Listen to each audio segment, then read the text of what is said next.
Iran के missile हमलों और मिडिल ईस्ट में मचे कोहराम के बीच क्या इजराइल को अपना सबसे भरोसेमंद साथी मिल गया है? जी हां, यह सवाल इसलिए क्योंकि जब दुनिया के कई देश इजराइल से किनारा कर रहे हैं तो बेंजामिन नेतन्याहू ने भारत को लेकर एक ऐसी बात कह दी है जिसने वॉशिंगटन से लेकर तेहरान तक सनसनी फैला दी है। नेतन्याहू ने पीएम मोदी को न सिर्फ अपना बेस्ट फ्रेंड बताया बल्कि भारत को इजराइल की विदेश नीति का सेंटर पॉइंट भी घोषित कर दिया है। लेकिन सवाल यह है कि आखिर इजराइल भारत में इतना भारी निवेश क्यों कर रहा है? क्या ये दोस्ती आने वाले विश्व युद्ध जैसे हालातों में गेम चेंजर साबित होगी? चलिए भारत तक पर इस महाविश्लेषण की शुरुआत करते हैं।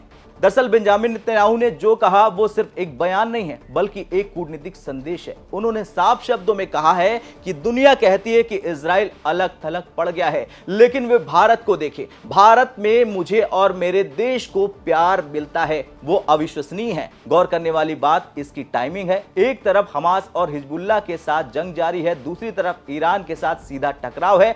ऐसे समय में नेतन्याहू का भारत की ओर हाथ बढ़ाना बताता है कि इजराइल को पता है कि भविष्य की शक्ति का केंद्र कहां है। नेतन्याहू ने पीएम मोदी को one of our greatest friend कहा है और यह दोस्ती सिर्फ प्रोटोकॉल वाली नहीं है। जरा याद कीजिए 2017 का वो नजारा जब प्रधानमंत्री नरेंद्र मोदी इजराइल की धरती पर कदम रखने वाले पहले भारतीय प्रधानमंत्री बने। उस दौरान दोनों नेताओं की वो बीच वॉक वाली तस्वीर पूरी दुनिया में वायरल हुई जो आपके सामने है। अब नेतन्याहू ने इस बार दोहराया है कि वे पीएम मोदी के साथ मिलकर रिश्तों में भारी निवेश कर रहे हैं। यहां इन्वेस्टमेंट का मतलब सिर्फ आर्थिक इन्वेस्टमेंट नहीं है बल्कि ये स्ट्रेटेजिक, मिलिट्री और इंटेलिजेंस का साझा निवेश है।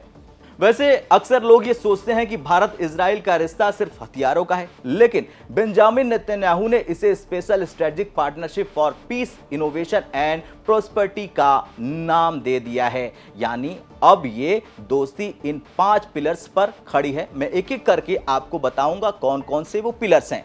पहला है डिफेंस एंड को प्रोडक्शन।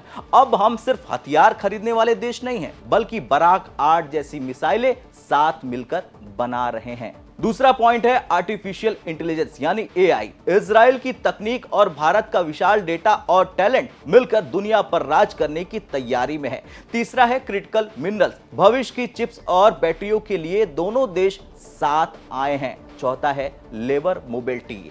इजराइल के निर्माण क्षेत्र में अब हजारों भारतीय पेशेवर अपनी जगह बना रहे हैं। पांचवे की बात करें तो पांचवा है इनोवेशन।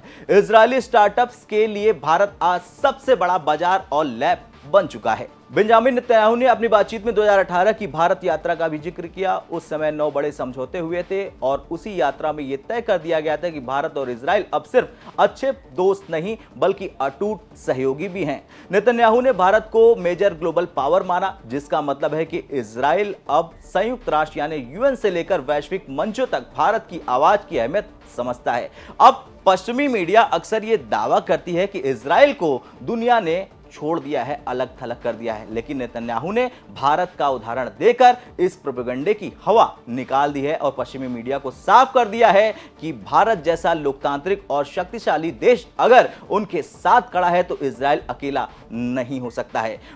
भारत ने हमेशा आतंकवाद के खिलाफ इजराइल के हक का समर्थन किया है, जबकि साथ ही फिलिस्तीन के मुद्दे पर मानवीय दृष्टिकोण और 2 स्टेट सॉल्यूशन की अपनी पुरानी नीति पर भी कायम है। भारत का यही बैलेंस इजराइल को सबसे ज्यादा रास आता है। खैर, इस दोस्ती का अगला बड़ा पड़ाव है IMEC। ये प्रोजेक्ट भारत को यूएई, सऊदी अरब और इजराइल के रास्ते यूरोप से जोड़ेगा। नेतन्याहू जानते हैं कि अगर ये कॉरिडोर सफल होता है तो भारत और इजराइल की अर्थव्यवस्थाएं एक दूसरे से पूरी तरह जुड़ जाएंगी। यही वो हैवी इन्वेस्टमेंट है जिसकी बात नेतन्याहू बार बार कर रहे हैं। खैर, निष्कर्ष ये है कि बेंजामिन नेतन्याहू और नरेंद्र मोदी की ये जोड़ी सिर्फ 2 नेताओं का मिलन नहीं है बल्कि 2 प्राचीन सभ्यताओं का पुनरुत्थान है। इजराइल का तकनीक और भारत की ताकत मिलकर एक नया वैश्विक समीकरण लिख रहे हैं। जैसा कि बेंजामिन नेतन्याहू ने कहा, इजराइल अकेला नहीं है, इजराइल के पास भारत जैसा दोस्त है। भारत और इजराइल की इस बढ़ती दोस्ती पर आपकी क्या राय है? क्या आपको लगता है कि भारत को इजराइल का और खुलकर साथ देना चाहिए